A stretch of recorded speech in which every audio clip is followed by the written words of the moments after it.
Good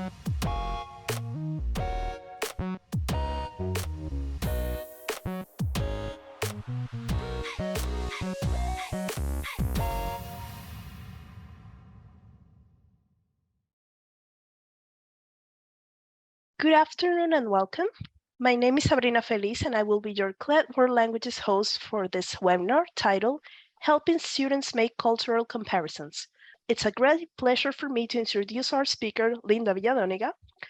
Linda received a Master's in Education from the Middlebury Institute of International Studies in Monterey, California. She began her teaching career at the Defense Language Institute in Monterrey, where she taught military personnel who would be stationed in a Spanish-speaking country.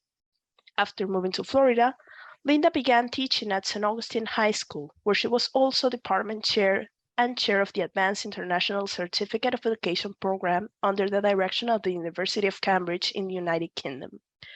She also taught at Creekside High School, St. John's River State College, Daytona Beach State College, and Flagler College until she retired. She has been named Florida Teacher of the Year by the Florida Foreign Language Association and received the Irwin Wershaw Award. Since retiring, Linda has continued to be active in the world languages field.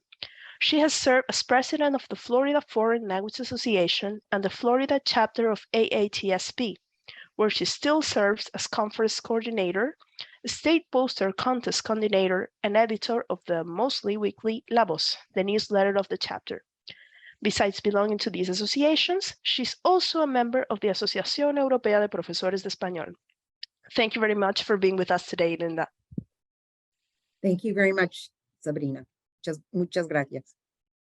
Bueno, muchas gracias a todos por participar en este webinario. Espero que aprendan mucho y que, perdón, y que compartáis con vuestros estudiantes. Empecemos entonces. Ok. Estas son las preguntas que vamos a contestar hoy. I'm going to go between Spanish and English, so bear with me, please. Do you and your students know what cultural comparisons are and why they are important? Are you comfortable teaching students how to make cultural comparisons? Do you and your students find it hard to make cultural comparisons? And what authentic resources do you use to teach cultural comparisons? What will you take away from this webinar? You will get the tools necessary to teach your students how to make good cultural comparisons. You will be able to choose good, relevant, authentic resources.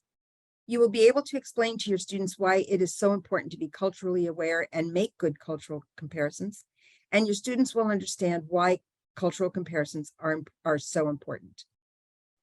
So let's take the questions one at a time. What is culture? Culture is made up of three things: products, practices, and perspectives. Products are the tangible or intangible creations of a particular culture. They reflect culture's perspectives. So some of the things that are tangible are those things that we can touch, smell, see, hear, or feel, touch. Those are the tangible ones. Examples: paintings, a cathedral, a piece of literature, a pair of chopsticks, a plate of spaghetti, a crepe. Those things are all products, tangible products. The intangible ones are the ones that we really can't see, hear, smell, or touch, but that form part of the culture of a particular country.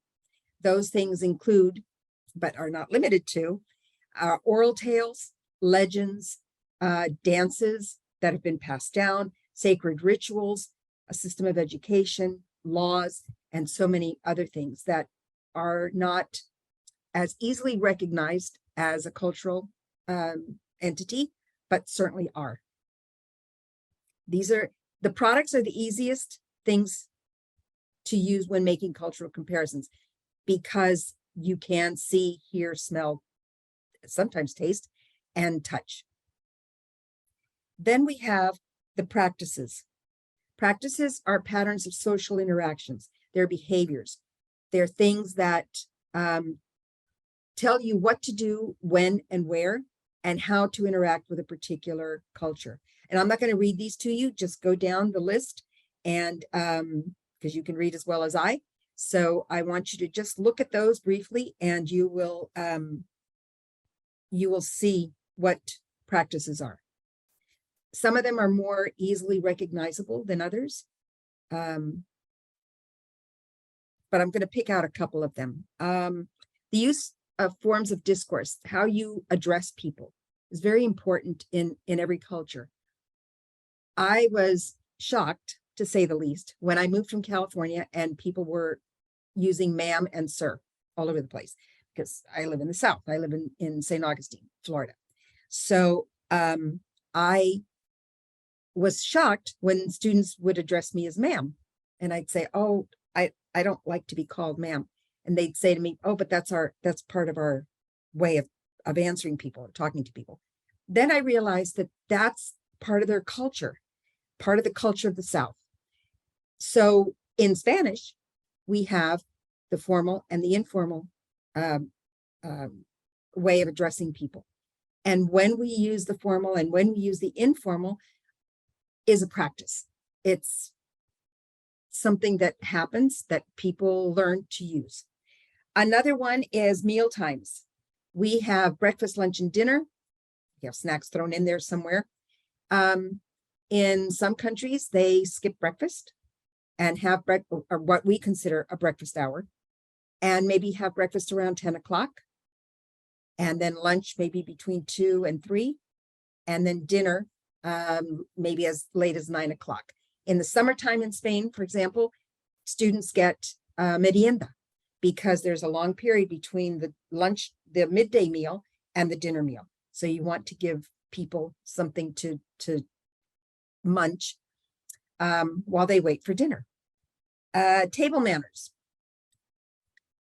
Pardon me. Here we are taught in the United States that our hands should be visible when we're eating. Not to eat with your hands unless you're at a picnic or a barbecue or something like that. But hands are not elbows on the table, but hands on the table. In many European countries, they don't do that. They have one hand in their lap, whichever hand they don't use to eat, and that stays there. So that's something for students to understand, that not everyone sits at a dinner table or a lunch table and has the same practices that we do here in the United States. There are traditions that are related to holiday celebrations. In Spain and in other Hispanic countries, the tree is a relatively new addition to the Christmas season. What is traditional is the nativity scene, and they come in all sizes. Some are very tiny, and some are huge, even to be life-sized. In many places, they have live nativities, or if not live, at least life-sized representation. In some countries, they put them in a patio, and people can look at them through the doors. I remember going to, where was I? Mexico one year, and there was a street that was full of nativity scenes, but in people's homes. And the houses had a door that opened onto an entryway, and that's where they had their belenes set up. So that's not something we do here. We do have at Christmas time, in my neighborhood, there are people who set out nativity scenes in a smaller scale, but they're not inside the home, life size. They're not inside the home is what I'm trying to say. So those are just some of the practices that are easier to compare for students, because they know what their traditions are, and it's easy for them then to make the leap into the Hispanic or the French or the Italian or the German traditions for that holiday, for a holiday. Okay, perspectives. These are the most difficult, because these are attitudes and values and beliefs and ideas, and that's always very hard in any language. These are, again, some of the ideas that or some of the examples, I should say, of perspectives.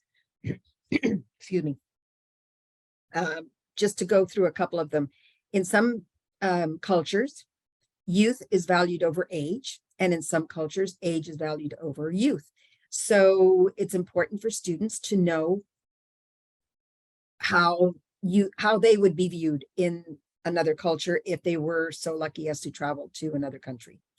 Or the importance of family. The family unit is very important to Hispanics in any Hispanic country. Multi-generational homes. Grandparents, parents, and children live in the same home, sometimes out of necessity and sometimes just because that's what our culture dictates. There's a belief of humans being part of the planet and that we need to be respectful of it and take care of it. That is sometimes much more pronounced in some countries than in others. I remember going to Costa Rica and finding Costa Rica exceptionally beautiful because they did take care of their planet, of our planet, and took pride in that, much more so than some other cultures do. And then there's the practice of space. How close do you get up to a person when you're speaking to them? In some cultures, you maintain a distance. In some cultures, you're right up in somebody's face, and it's very up close and personal. So we're going to talk about how you go about teaching these things to your students and how they, in turn, can become the teachers every now and then so that you're not always the one doing the talking and teaching. So what are cultural comparisons and why are they so important? Well, a cultural comparison is a factor that you compare, at least one factor, could be more than one in any practice or perspective or product, and you compare them, you find the similarities, you find the differences, and you learn to appreciate somebody else's culture. Why are cultural comparisons important? This is just a very small list. They're important because they expand our knowledge of another country. There is nothing more beautiful than, to me, than to learn about and learn to appreciate someone else's culture and see that things aren't always what you see wherever it is you live. The better we understand another culture, the better we connect with the language we are studying. And that's so important because, well, I'll hit that in a minute, but I'm going to say it now. I remember teaching Spanish 1. I taught Spanish 1 a lot, but I remember the kids always saying, when are we going to listen to some music? Or when are we going to learn to do a dance? Or when are we going to have a food day? That's all culture. And that's what draws them into a language. That's what keeps them studying a language. So the more culture we can introduce, the more cultural comparisons we can make in our classrooms, the better everyone in the world is. So that's important to realize. And we gain an insight into the people and their perspectives. We put ourselves into their shoes, more or less.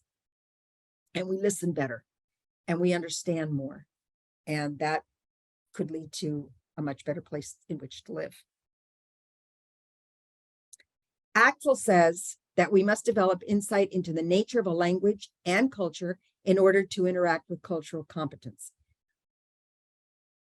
My philosophy is that communication is the key. That's key. And do you have to be perfect? No.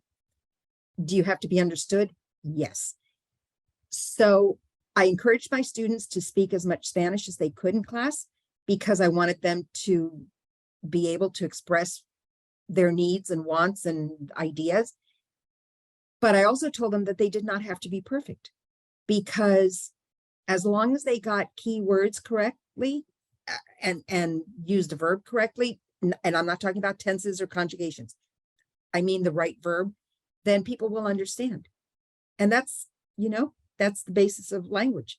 We need to be understood. We need to be able to communicate with somebody, even if it's a couple words here and there. ¿Dónde baño? Is the person I'm talking to going to know that I want to know where the bathroom is? ¿Dónde y baño? 2 words. Did I have to say ¿Dónde está el baño? And ¿Dónde está el baño, por favor? No. Of course, it's better if you can, but communication is the key, is my point. And then language comparisons are important to a point, and you always have that one or two students in your class who want to know, well, I didn't know we had a past tense. Well, they know there's a past tense in English, but they didn't know that there's a preterite and an imperfect in English, for example. And there is. So it's important for those students to understand that languages aren't as different as they think they are. And when you teach past tense in Spanish and you tell them, yes, there is a preterite, and yes, there is an imperfect in English. I went to the store yesterday is not the same as I used to go to the store. That means I used to, but I don't anymore. So they start making that connection, which is so important. But again, communication is the key. So if they were to walk up to somebody and say, fui a la playa, por favor.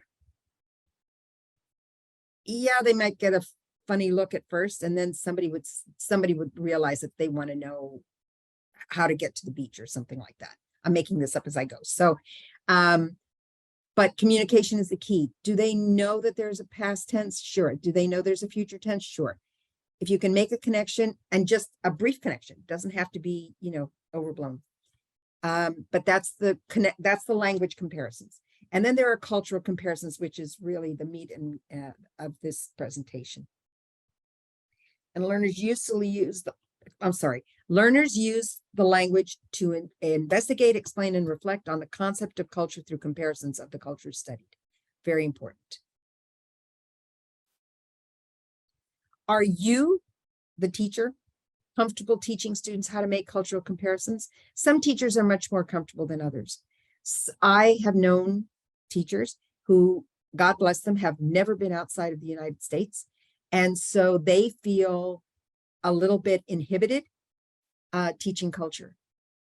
But those teachers also take the initiative and research it and begin to feel more culturally prepared to teach students how to make cultural comparisons.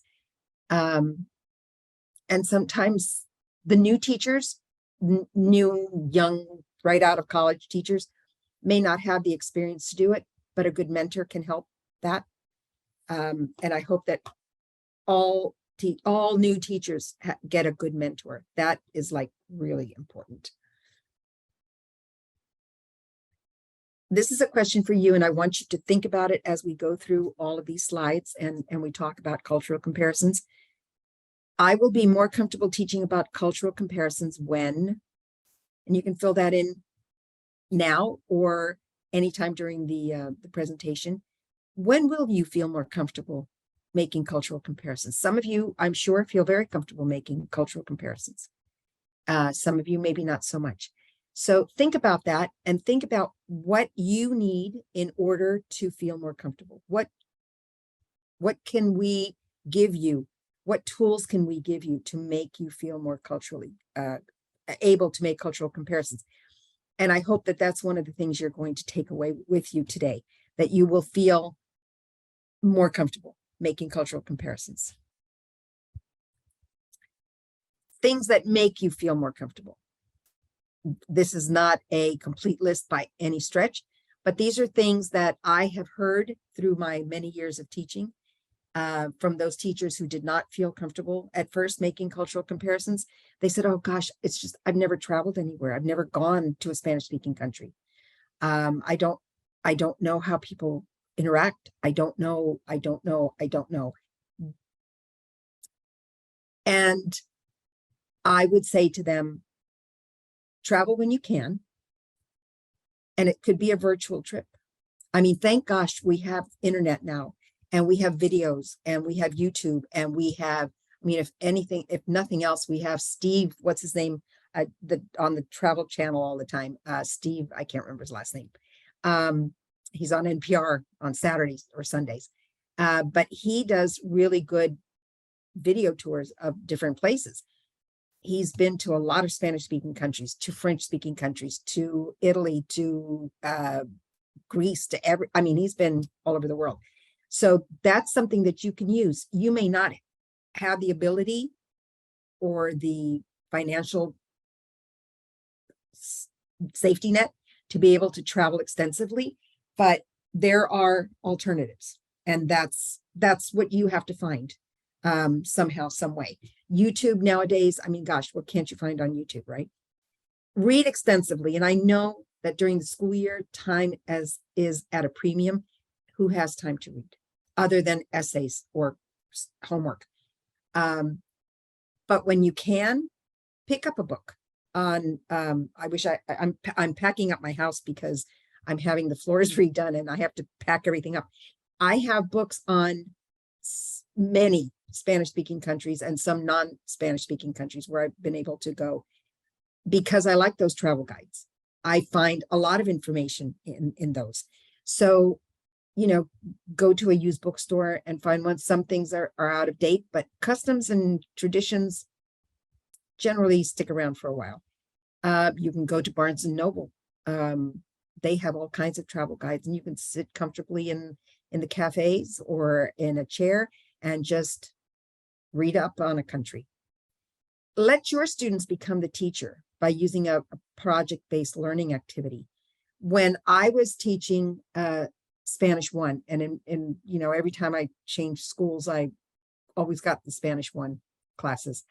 And usually I got like 4 Spanish 1s and then maybe Spanish 3 and an AP. So many times I was the only native speaker. So that's why I got the low end because I was last there. And I got the high end because I was the only native speaker. So that was a good blend. More preps, but a good blend nonetheless.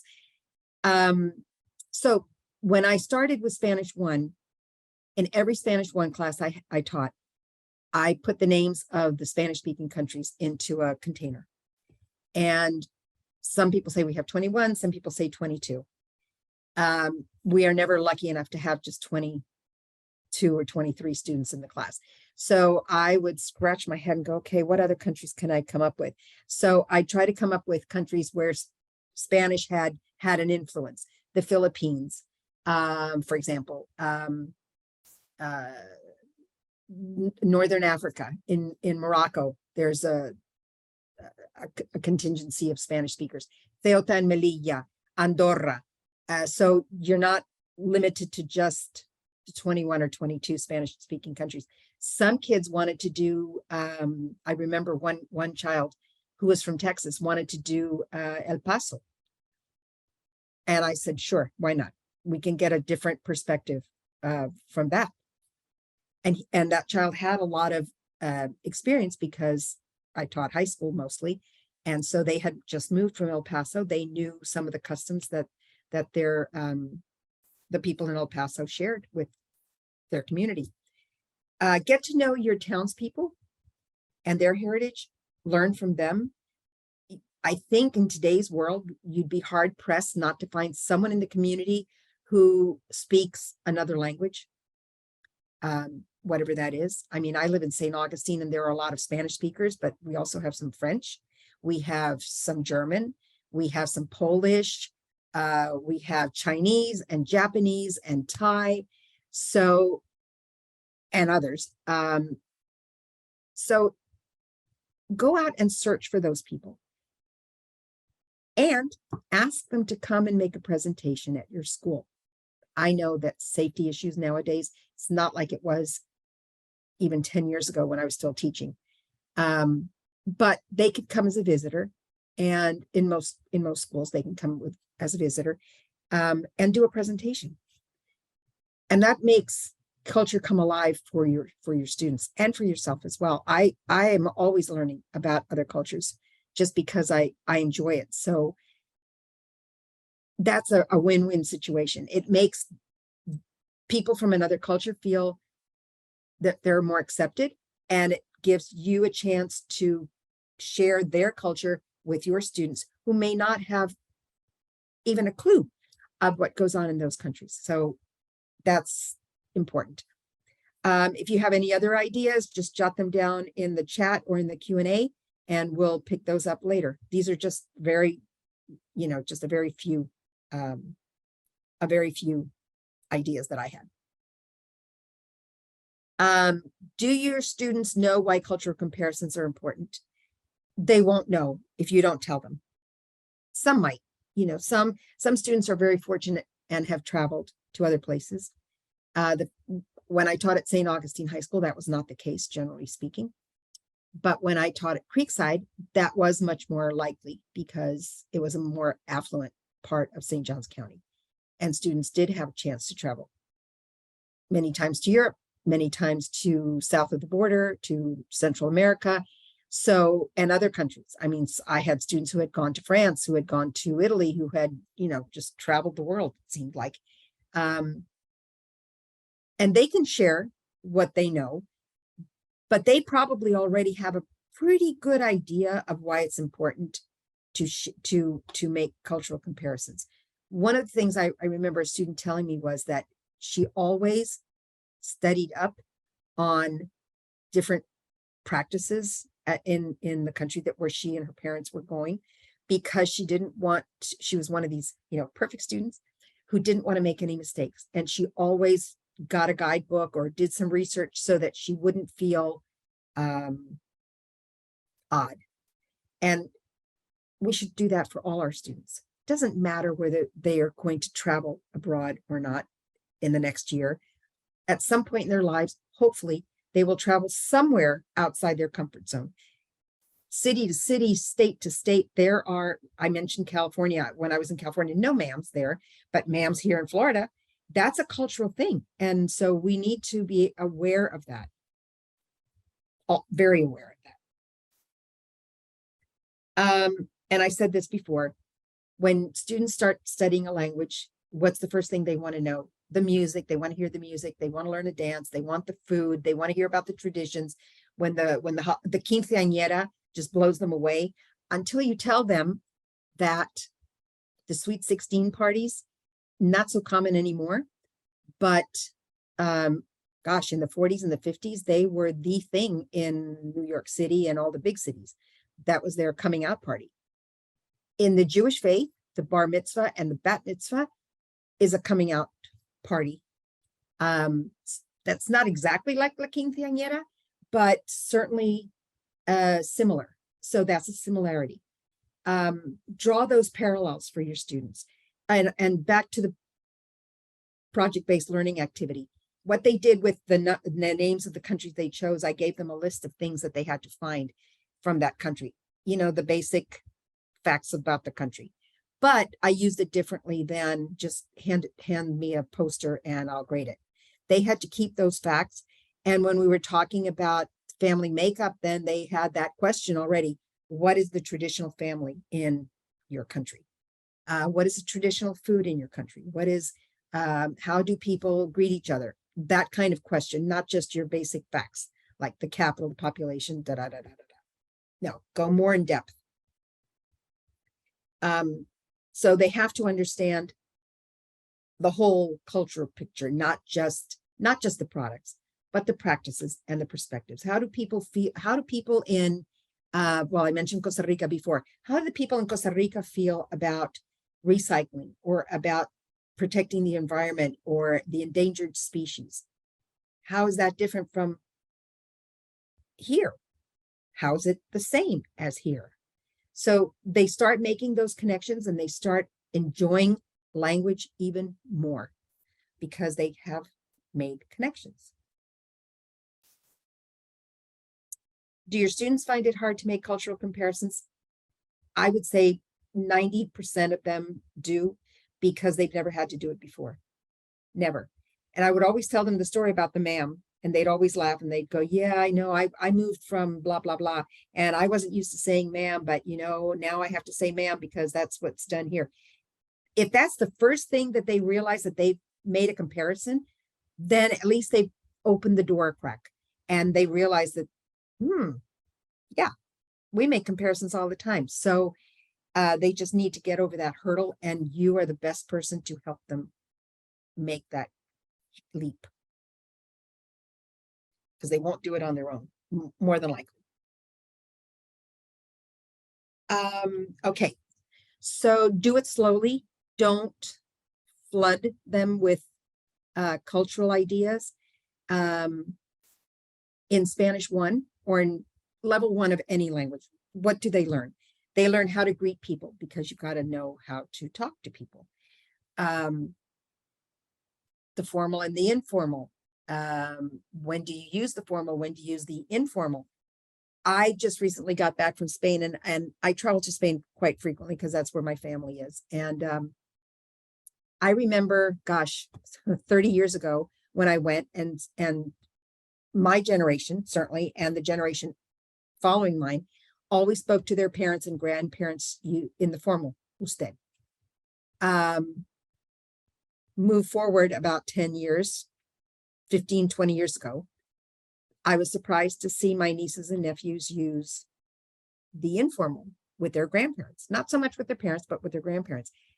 Move forward again another about 10 years or so, and I was talking to my nieces and nephews the other day, and they talk about their teachers using tú. They address their teachers as tú. Many times they use their first names. Here, that's never, I mean, rarely is that done. Some kid, now I volunteer in elementary schools now, and Villadóniga is difficult for the little ones to say. So they either call me Miss V or they call me Miss Linda, and that's fine. But that's not the norm. They wouldn't think of calling their real teacher Miss Judy, for example. In preschool maybe, but not once they hit elementary and middle and high school. So that's a cultural thing that they can learn, how to speak to people. What foods do these people eat, and why? Why do some countries eat more rice than potatoes? Why do some countries eat more potatoes than rice? Is it because it's more bountiful? Is it because it comes from somewhere back in their ancestry? Why? Are meal times different, and how and why? Is it because of the hours they work? Is it because of the work they do? I mean, kids are amazed. I'm always amazed when I got into the meal times, and I would say to the kids, well, you know, kids on the farm at the turn of the century, last century, got up early, and so they had a heavy duty breakfast and farmers still do, because they did a lot of chores before sunup. And so they had to be fortified. And they'd look at me and I mean, I live in a very urban area. So, you know, if I lived in rural Florida, that might be different, but I live in an urban area. So they were a little bit shocked by that. And that lunch was always a big meal for the same reason, because they had worked for maybe 6 hours already before they came in for lunch. And then they had a hearty dinner as well, because they burned a lot of calories during the day. In the summer, it depends on, you know, if they had crops or not, but meal times might change a little bit. I know in Spain they do, because in the winter, they don't have the merienda necessarily, because night falls, and so people come in earlier, and the stores don't close in the middle of the day like they do in the summer because of the heat, which is the reason they close primarily. So if you can hit them with those little details, then it becomes more real for them. What about where they live? How people live? People in the cities live in apartments. Well, don't they do that here? New York is apartment haven. Madrid, apartments everywhere. Barcelona, any big city is full of apartment buildings, because space and the number of people who live there. So there are differences, yes, but there are a lot of similarities as well. And it's up to us to at least get them thinking about it, not doing it all ourselves. I'm never a partidaria de eso, but they need to realize that there are things that need to be compared for a very good reason. Family units, I mentioned before, multi-generational families living in one household. Here are some pictures from one of our textbooks, Reporteros 1, which I had the honor of writing Unit 1 for this textbook. And it shows you how people greet each other, and some of the ways that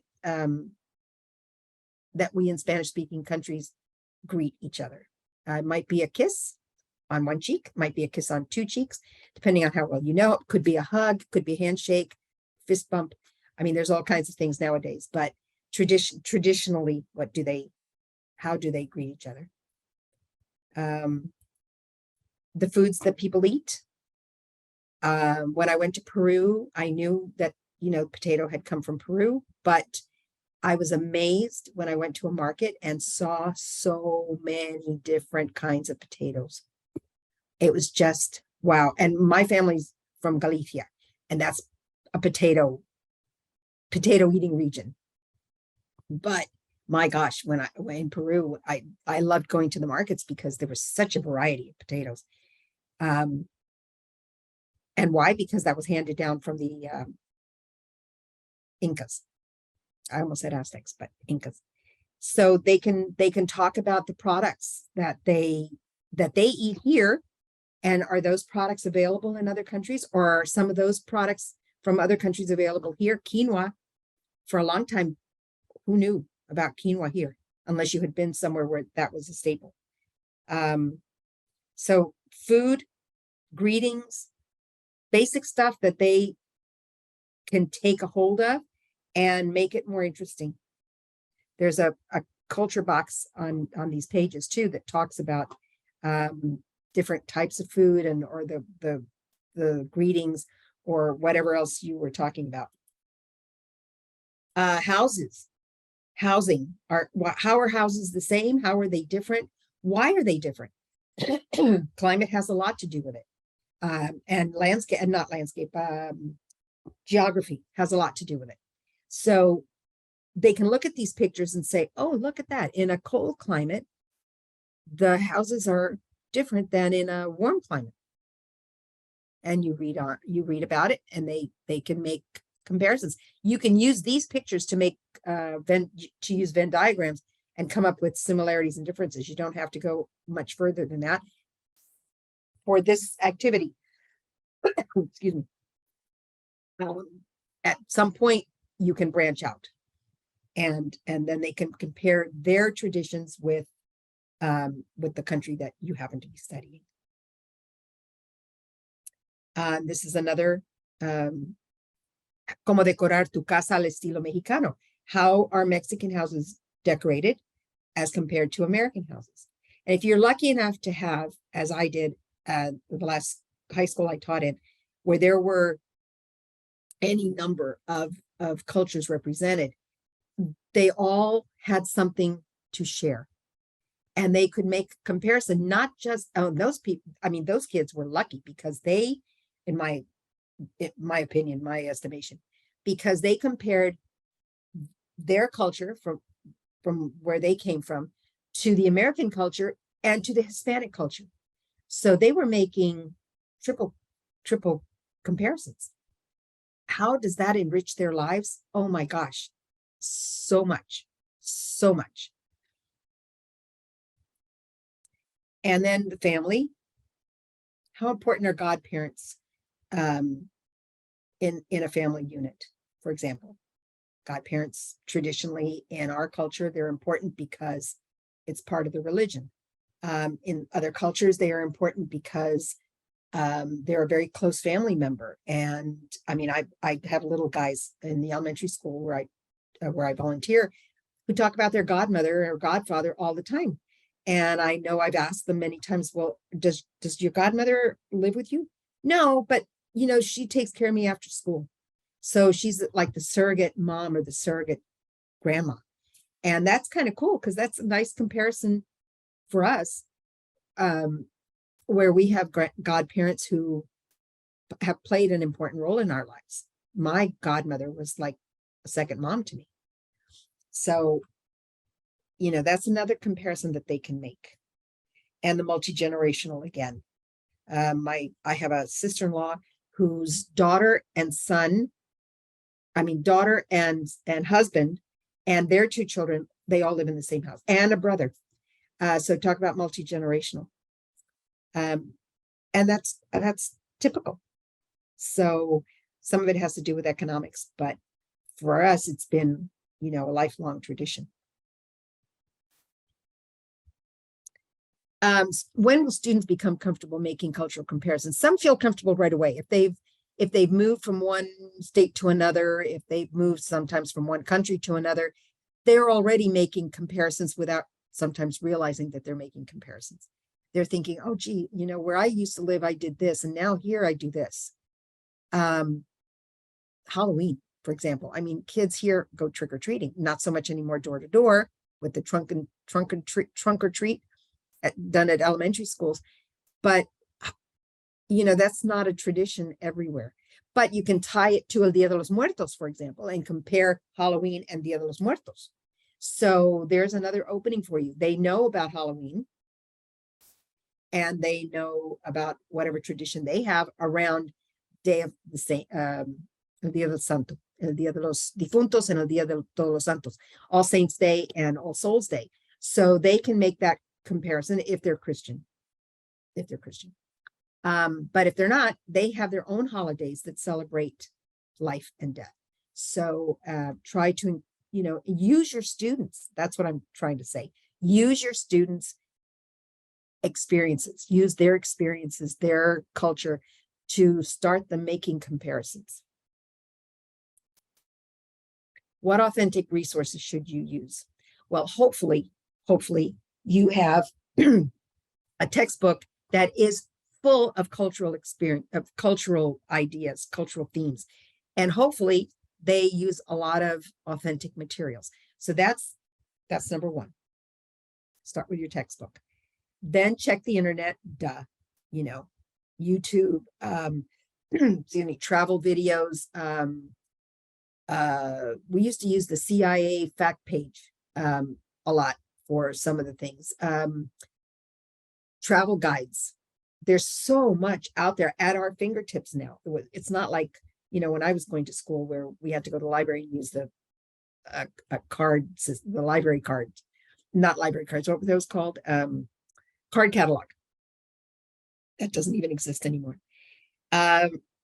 Research, you can start off by using what's in your textbook as a jump off point, and then have the students go from there. That's where those little slips of paper with their country comes in so handy, because they will be the teacher for their country. It's a minute or two, whatever you're doing. En mi país, whatever país they've chosen. En mi país, se comen muchas patatas porque hay muchas patatas. Se dan muy bien en el terreno, blah, blah, blah. En mi país, if I were teaching Italian, well, in Italy, they eat a lot of pasta because they grow a lot of wheat, or I'm making this up because I don't know, but, or, you know, just go with it. Regional differences. I mean, look at Mexico, it's a huge country. So there are differences in foods and in not so much the traditions, because the traditions are normally cultural. It's the whole culture, not just regional. But foods or music changes. So let them be the expert on the one country. Gosh, then you have 22 different countries, at least 22 different countries or regions that you can learn from. And the kids learn from that. There are lots of other sources. You can contact the embassy in a state. Not every state has an embassy, but the embassies have regional offices that you can contact and get information from them. Some have tourist offices. If you're lucky to be in Florida, there's a consulate in Miami. There's also a Spanish tourist office in Miami. There's a Ministry of Education in Miami. There is a Ministry of Commerce in Miami. So, I mean, we have a wealth of resources here in Florida, California, Texas, New York. They all have lots of different things for Spain and for other countries. So, you know, check those out, make use of them, especially if they have an education office, because they can pass along a lot of information to you. Examples of good, authentic resources: your textbook, hopefully, the internet, but be careful, and especially be careful with what the students are using. Make sure it's a good, authentic resource. Your colleagues and the people in your community. There are lots of different ways that you can bring in culture into your classroom without having to travel, which is the point of this slide.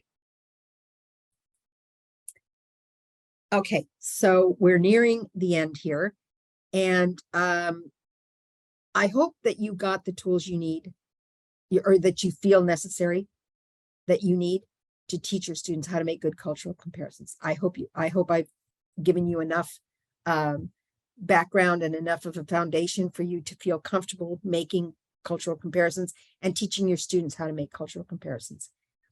I hope I have done that. I hope I've given you enough sources of authentic resources. That list I just rattled off previous slide.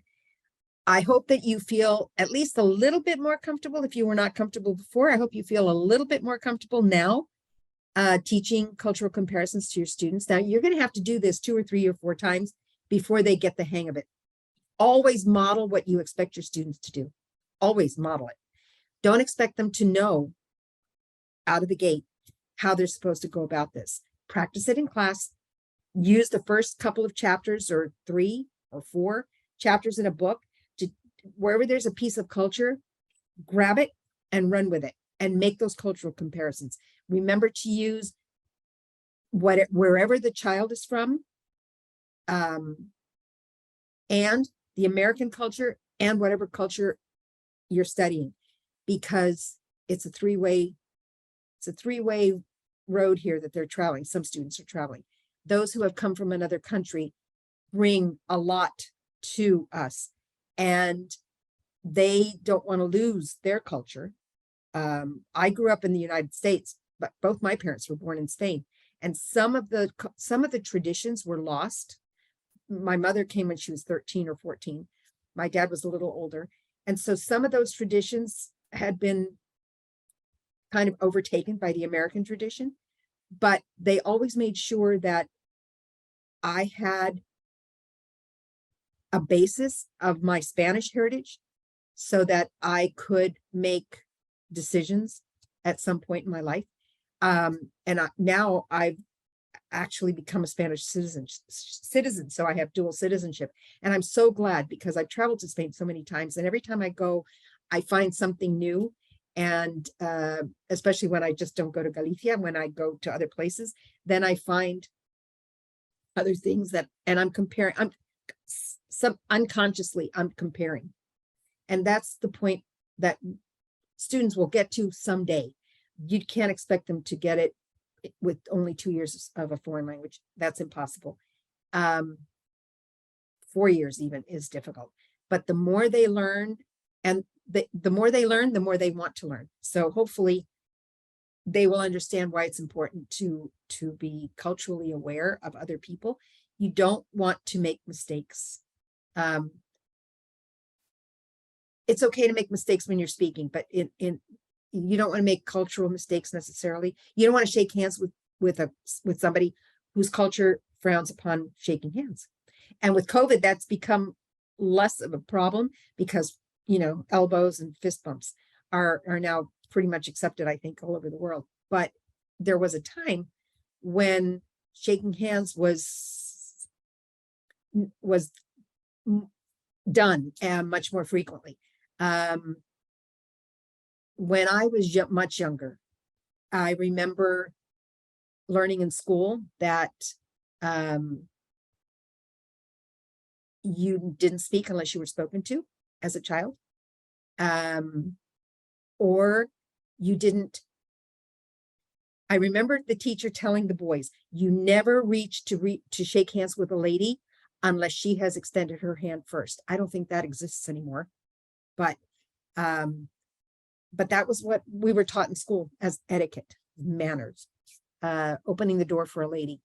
Now with women's lib, not done so much. I still like to have my doors open for me, but I'm older than most people. So, but my generation still likes that. Even though I consider myself a pretty strong, independent woman, and I can open my own doors, thank you, but it's just a nice gesture. I I hope that your students will come away from your class feeling like they know why cultural comparisons are so important and how they go about making them and how to dig a little deeper so that they really get a good sense of that culture. And remember that there are regional differences. So you may say, oh, everybody in Spain, for example, kisses on both cheeks. Traditionally, yes, but there are still some remote places where that is not considered proper amongst people who don't know each other. You know, I would never think to kiss anybody on both cheeks unless I knew who that person was, or if that person had a connection to my family somehow. So, you know, I maybe give them a hug, but I'd refrain from kissing them unless that's what they expected. So it's important to know that. I would never do that in another country because I don't know sometimes if that's what they do or not. So they need to know what to expect and what not to expect. And I want to thank you for being here with me for an hour. And I hope I have given you lots to think about and lots to consider. So our first question is, how do you decide what to include in lesson planning or storytelling? Food, art, music, tradition, religion, language, slang, literature, and so on. Let your textbook be the guide, at least for Spanish 1, and follow whatever your text, whatever text you're using and whatever cultural material is in that lesson. Start there.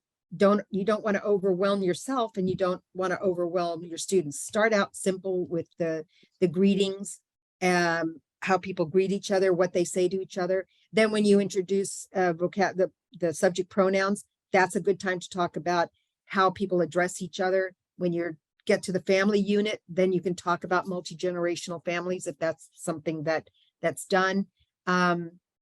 So start out slow and don't try to do it all at once. 22 countries is a lot to cover.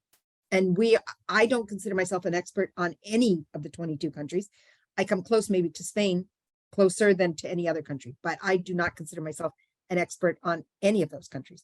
Heck, I don't even consider myself an expert on American culture. So start out slow and little bits at a time. Perfect. And the next question is, should we include social issues like politics and political points of view or social problems? My gut says yes, but I think you have to know how far you can go in a classroom and how far your school board and school district will allow you to go. And just be mindful of that. As a language teacher, I always said we get away with a lot more than the math teacher can do. I always talked about religion because religion is an important part of our culture. I always talked about politics because politics are an important part of our culture. So, but I never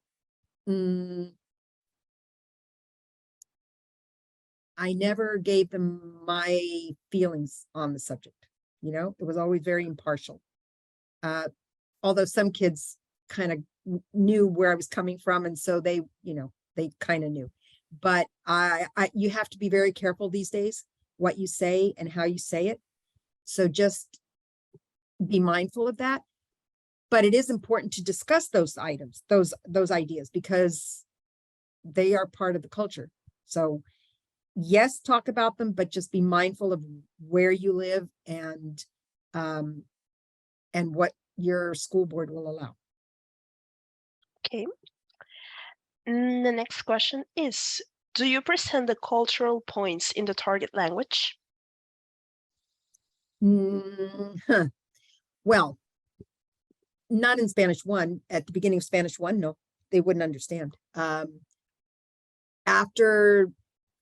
going into Spanish 2, yes, definitely in 3 and absolutely in 4 or AP. But you can't expect them to understand culture in a different language if they're just starting. So no, I mean, you build on it. It uses the vocabulary in your lesson, like when you're talking about the family, use madre, padre, abuelo, abuela, tío, tía, padrino, madrina, whatever. Yes, use that in your description, but you don't cover the entire concept in Spanish because you'll lose them. And, the whole point is to engancharlos. So. Absolutely. Now, what are the best teaching strategies when including cultural issues, such as race relations, ethnic communities, problems of migration, etc., in the classroom? Because culture is not always food and dances, they say. Correct. No, but depending on the grade level, I mean, I don't know of any textbook that goes into any depth in Spanish 1 or 2 on race relations or immigration or any of those higher thinking level issues. Do they need to know about it? Yes, especially if they're going to take an AP test in the language and culture, then yes, they have to know about those issues. But that's already fourth year or fifth year for some students. So by then they're more mature, they're more receptive to listening and hearing what you're saying. Spanish 1, Spanish 2, probably not. And also know your students because you don't want to offend. You don't want to offend anyone in any language. So be mindful of that as well. If they ask you a question, answer it to the best of your ability. I've been asked questions in Spanish 1 that I would have never thought to answer in Spanish 1, but you also don't want to hide behind, you don't want to have them make assumptions of why you're not answering the question. So answer to the best of your ability. Also, don't ever be afraid to say, that's a really good question. Let me do some research and I'll get back to you tomorrow or the next day. And then you have time to think about how you're going to present that issue and what vocabulary you're going to use and how you come across. So I was never afraid to answer questions, but I was never either afraid to say, let me research that a little bit further. Okay, thank you. Now, what strategies can teachers use as follow-ups from activities like learning how to cook tamales or how to dance salsa? How to make students reflect about these practices without dissociating them from the cultural perspectives? Wow, that's a good question. I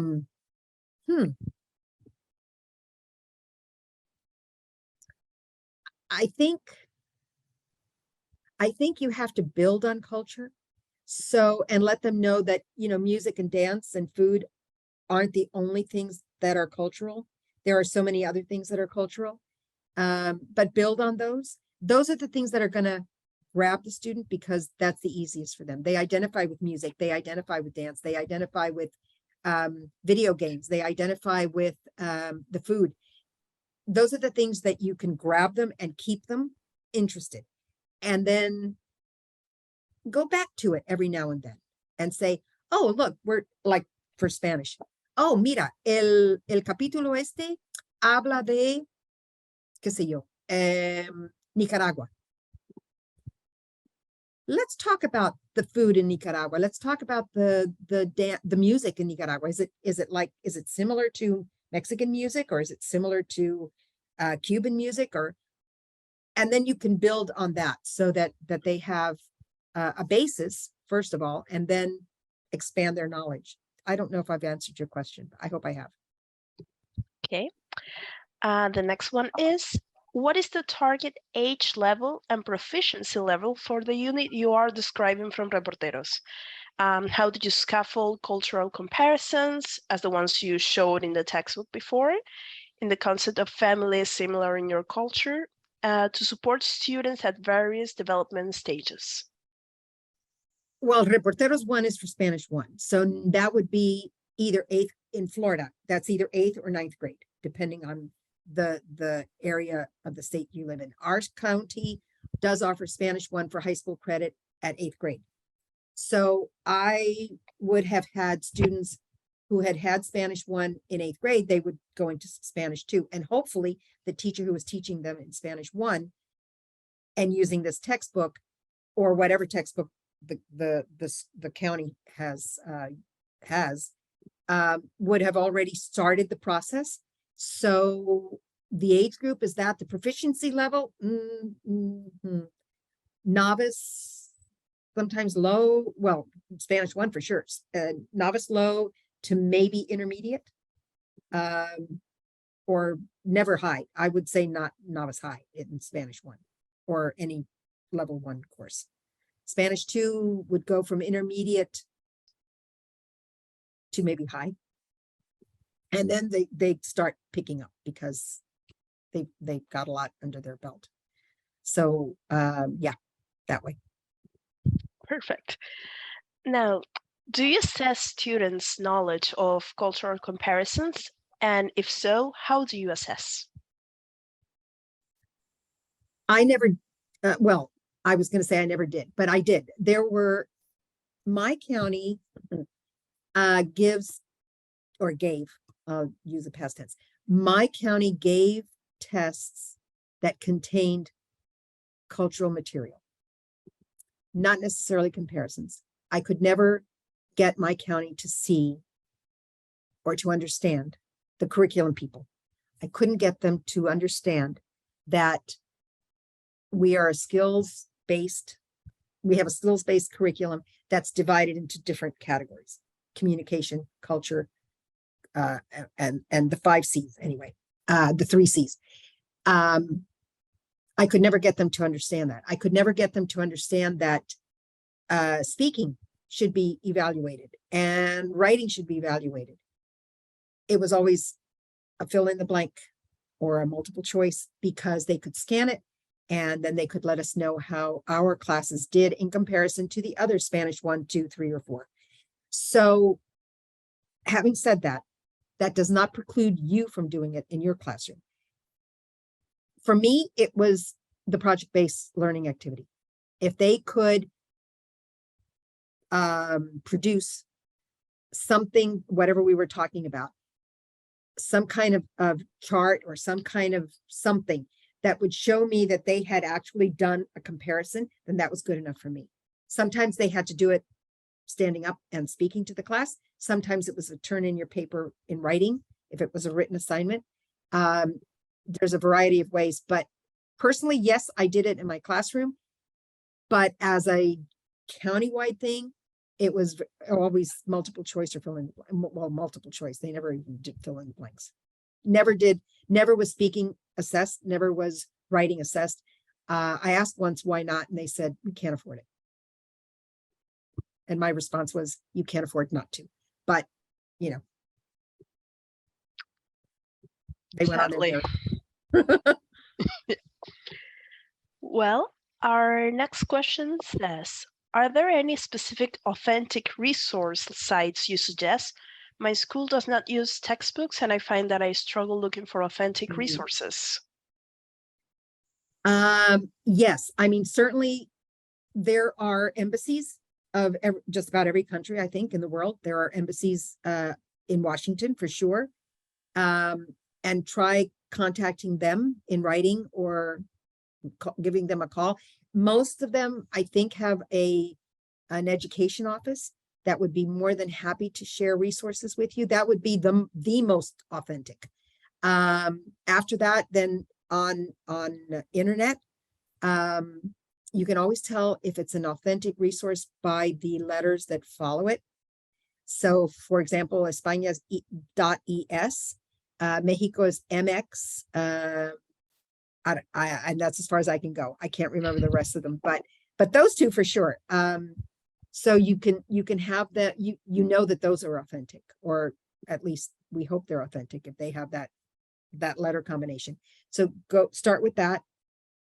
Make sure that your students understand that some resources are not authentic. Some sources are not authentic. They may sound it, they may look like it, but they are not, and have them go to 2 or 3 sources so that they can validate them, and have them give you a list of their sources as well, so that if you have a question, you can go to that source. And I always required them to give me a bibliography so that I could do that, just to check. But honestly, the best thing is the embassies of the countries or travel guides. Those are the best. Perfect. Now, next question, quoting. How do we avoid stereotypes when teaching culture? It seems that speaking of culture inherently requires making generalizations about what people generally do, how they generally think, what they typically eat, and so on. And so it seems as L2 instructors, we are always vulnerable to the accusation of petting stereotypes and generalization. What would you say? Oof. That is never truer than it is now, I think.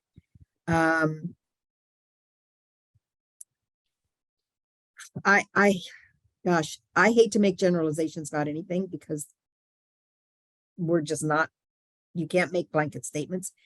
But you can cover that by saying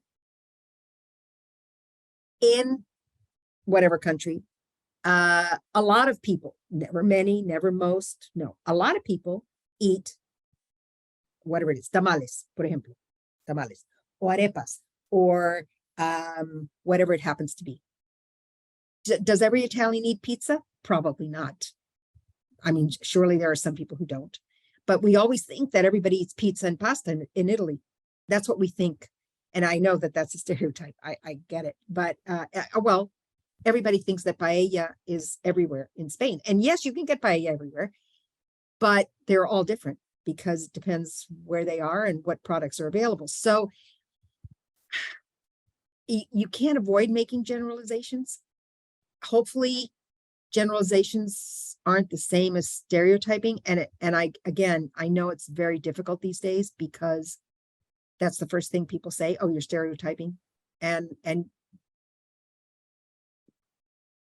we're human. So we have our own biases and our own conflicts with things. So it's hard not to do that. I don't have a really good answer for that. I mean, just know your students and know your administration. And if you have any doubts, check with them. But when you're talking about culture of a language that they are learning, then you can't help but say this is part of the culture of that country, because somewhere in that country it is. It may not be to the same extent, but you know, it is. Does everybody in Spain eat churros and chocolate for breakfast? Heck no. No. But do a lot of people eat churros and chocolate? Sure. Maybe not every morning for breakfast, but at some point during the week, a lot of them do. So, you know, does everybody listen to flamenco? No. Does everybody dance salsa? No. But is that maybe one of the typical dances of that country? See. So, you know, you can skirt the issue a little bit, and hopefully avoid the stereotyping. Hopefully. That's as good an answer as I can give you right now. Very good. Our next question is, any suggestions and resources on teaching the subjunctive for Spanish 2? It's considered a mood more than a tense. For subjunctive? Yes. I never taught subjunctive in second year until the tail end. And you're right, it's a mood, it's not a tense. I think there's a misconception that we don't use the subjunctive in English, and we don't use it a lot. And I'm going to make a generalization. We don't use it a lot, and when we use it, we don't use it right, for the most part. But commands are subjunctive in English, in Spanish. They're formed like the subjunctive. They're in the imperative mood. I know that, but they're the same ending. Here's something I always used to do with my kids for subjunctive, especially imperfect subjunctive. If I won the lottery, I would, and they would finish that sentence, and with some examples. Or I want, well, an indirect thing, like I would like my mother to, and in English it would be followed by an infinitive, and in Spanish could be followed by an infinitive. But if you put that que in there, then it's subjunctive. Yo quiero que mi madre me lea un libro, me compre un videojuego nuevo, me compre un coche, whatever, and work it in that way so that they can make a connection of sorts between English language and Spanish language. I know that English speakers do not use imperfect subjunctive very well. If I were rich, they'd say, oh, if I was rich. No, it's not if I was, it's if I were. And that's most definitely imperfect subjunctive in English. But they don't, I mean, you know, you can count on two hands how many people say in a group, in a room, how many people would say if I were instead of if I was. So that's a tough concept for kids because they don't hear it, and because they don't teach it in schools. They don't teach subjunctive mood in schools in the United States for the most part. Maybe in prep schools, highbrow prep schools, maybe, but not. I mean, I've heard English teachers who say, if I was, and I'm going, Dios mío, if I were, yeah, if I were. But so it's difficult. It is difficult. But if you start them out with a sentence that they can finish, then give them a prompt, and it makes it a little bit easier for them to make the connection in their heads. And at least they'll have it in Spanish, even if they don't use it in English. Hopefully. Very good. And now we've reached the last question, which would be, okay. Do you have any source where we can go deeper and really understand some words or expressions in different Hispanic countries? Example, la chaqueta in Mexico is not really a clothing item. Thanks. Oh, what is it? I don't know what do they call it in Mexico? I don't know what they call a jacket in Mexico, I guess. I know in Argentina le dicen el saco. I think it's Argentina. In some country they call it el saco. To me, a saco is a sack. So, you know, is there a really good place? You know, I did come across a website once, many years ago though, that did explain that, or maybe it was a textbook. I can't. I think I had a textbook, one of those old timey textbooks, that had a page on expressions that changed, or you know, different things. Wow, I don't know. That's a good question. I don't know if there is there has to be. I mean, in today's world, there has to be a source online that would give you different expressions in different countries. Even texting is different. And the abbreviations in texting are different. I found that, that was the last, I think it was the last year I taught. One of my students actually found the list of texting abbreviations and different words used in texting. And we tried that. That was a cute activity to do in a day. They sent each other text messages using those abbreviations. That was kind of cool. That was a cool one, and everybody was excited about it. But other words, slang. Well, there used to be. I remember there used to be a book. I don't remember the title of it. It was so long ago, but it was slang words in Spanish, and it did break it down by country. But it wasn't just slang words either, because like bus, in some countries it's a wawa, in some countries it's autobús, in some countries it's ay Dios mío, ¿cómo se autocar in algunos países, and there's another word too, but I can't think of it right now. So it's not just slang words, but it's a vocabulary in general, and how it's different in different countries.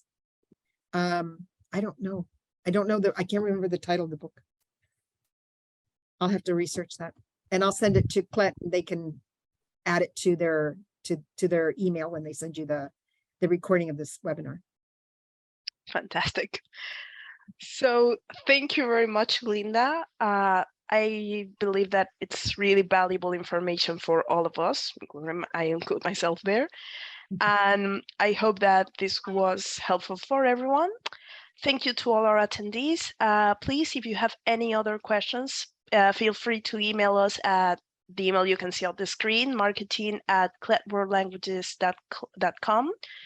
Our next webinar, which is titled Simple Strategies, Major Impact, Making Education Accessible to All Students, will deal with how to share techniques in making educational materials accessible to all students. I think this would be very useful and really relevant nowadays. And this would be next Thursday, the 26th of January. You can visit the professional development section on our website to learn more about future webinars we'll be hosting and the calendar.